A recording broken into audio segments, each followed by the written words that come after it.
Welcome back to city சமையல். இன்றைக்கி நாம் ஒரு ஸ்வீட் ரெசிபி தாங்க பார்க்க போகிறோம். ஜிலேபி எல்லோரும் மைதாவில் பண்ணி சாப்பிட்ருக்கோம்.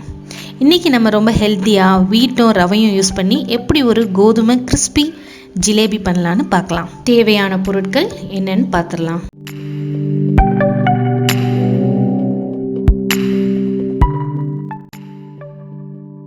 ஒரு பவுலில் 1 கப் கோதுமை மாவு. இந்த 1 கப் கோதுமை மாவு 15லேருந்து 20 ஜிலேபி செய்யலாங்க. கூடவே 2 ஸ்பூன் ரவை, கொஞ்சமாக கலர் பவுடர், 1/2 கப் கர்ட். இது எல்லாத்தையுமே நல்லா மிக்ஸ் பண்ணிக்கலாம். தேவையான அளவு வாட்டர் ஆட் பண்ணி மிக்ஸ் பண்ணிக்கலாம். ரொம்ப தண்ணி ஆட் பண்ணிட்டா நமக்கு பிழியும் போது நமக்கு சரியாக வராது. ஸோ இந்த மாதிரி கன்சிஸ்டன்சிக்கு கொஞ்சம் திக்காகவே இருக்கட்டுங்க.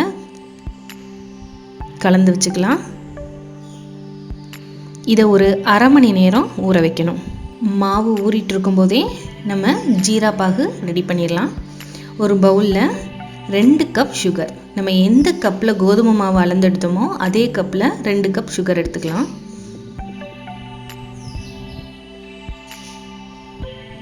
ஸோ இந்த சுகர் மூழ்கிற அளவுக்கு தண்ணி ஊற்றி நம்ம ஜீரா பதத்துக்கு எடுத்துக்கலாம். ஸோ இந்த சர்க்கரையை நல்லா ஒரு கரண்டி வச்சு கலக்கிடலாம். ஸோ ஒரு மீடியம் ஃப்ளேம்லேயே வச்சு பண்ணுங்கள். ஸோ நல்லா சுகர் சிரப் நல்லா கொதிக்குது. இந்த டைமில் நம்ம தட்டி வச்ச ஏலக்காய், நீங்கள் ஏலக்காய் பொடி கூட யூஸ் பண்ணிக்கலாம். ஸோ நல்லாவே இதாகிடுச்சு. இது ஒரு கம்பி பதம் வர அளவுக்கு ஜீரா பாகு ரெடி ஆகணும். ஸோ இதாங்க ஒரு கம்பி பதம். ஸோ இந்த அளவுக்கு இருந்தால் போதும். ரொம்ப திக்காயிடுச்சுன்னா நமக்கு சாப்பிடும்போது நல்லா இருக்காது. ஸோ ஒரு கம்பி பதம் எனக்கு வந்துருச்சு. இது வரத்துக்கு ஒரு 15 மினிட்ஸாவது ஆகும். ஸோ இது கூடவே நான் ஒரு 1/2 லெமன் ஸ்க்வீஸ் பண்ணிக்கிறேன். இது எதுக்காகனா நம்ம பாகு கொஞ்சம் திக்னஸ் ஆகாமல் இருக்கும், அதே மாதிரியே மெயின்டைன் ஆகும். ஸோ அதுக்காக தான். ஸோ ஸ்டவ்வை ஆஃப் பண்ணிவிட்டு நீங்கள் ஆட் பண்ணிக்கோங்க. ஸோ இது மாவு ஒரு 1/2 அன் ஹவர் நல்லாவே ஊறிடுச்சு. இது கூடவே ஒரு 1/2 ஸ்பூன் பேக்கிங் சோடா.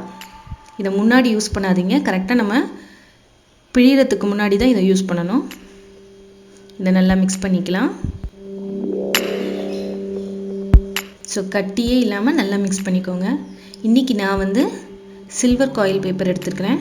இதை நீங்கள் இல்லைன்னா ஈவன் பால் கவர் கூட நம்ம யூஸ் பண்ணிக்கலாம். ஸோ இதில் கொஞ்சம் கொஞ்சமாக எடுத்து ஃபில் பண்ணிக்கலாம். ஃபில் பண்ணிவிட்டு ஒரு ரப்பர் பேண்டில் டைட்டாக சீல் பண்ணிக்கிட்டேன்.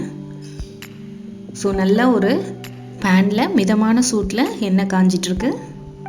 இந்த எண்ணெயோடவே 1 ஸ்பூன் அளவு நெய். இது சாப்பிடும்போது நல்ல ஃப்ளேவர் கிடைக்கும் நம்ம ஜிலேபிக்கு. ஸோ 1 ஸ்பூன் அளவு நெய். ஸோ நெய் நல்லா மெல்ட் ஆகிட்டு வருது. இப்போ நம்ம ஃபில் பண்ணி வச்ச அந்த பேக்கிங்கை அதோட கார்னர் மட்டும் சிசரில் கட் பண்ணி பிழிஞ்சு விடலாம்.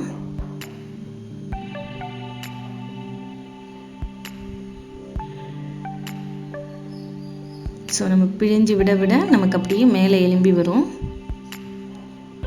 ஸோ 2-3 உங்களுக்கு பிழியறதுக்கு ஷேப் வராமல் இருக்கலாம்.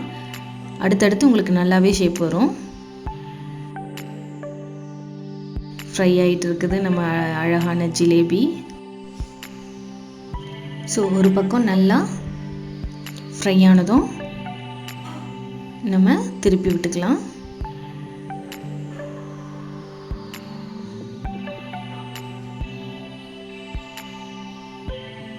ஸோ நல்லா ஃப்ரை ஆயிடுச்சு. இதை எடுத்து நம்ம செஞ்சு வச்ச ஜீரா பாகில் முக்கிட்டுடலாம். இந்த ஜீரா பாகில் ஒரு 15 நிமிஷம் நல்லா ஊறினாதாங்க ஜீரா நல்லா ஜிலேபிக்குள்ளே இறங்கும். ஸோ ரொம்பவே ஸ்வீட்டான இனிப்பான வீட் கிறிஸ்பி ஜிலேபி ரெடி ஆயிடுச்சு. ஸோ இனி ஜிலேபி வாங்க கடைக்கு போக வேண்டாம், நம்ம வீட்டில் இருக்கிற திங்ஸை வச்சு நம்ம சூப்பரான ஜிலேபி ரெடி பண்ணிடலாம். கண்டிப்பாக நீங்கள் வீட்டில் ட்ரை பண்ணி பாருங்கள். இந்த வீடியோ உங்களுக்கு பிடிச்சிருந்துச்சுன்னா லைக் பண்ணுங்கள், ஷேர் பண்ணுங்கள், கமெண்ட் பண்ணுங்கள், மறக்காமல் சேனலை சப்ஸ்கிரைப் பண்ணுங்கள். மற்றும் ஒரு வீடியோவில் சந்திக்கிறேன். நன்றி, வணக்கம். இது அறுசுவையின் திறவுகோல்.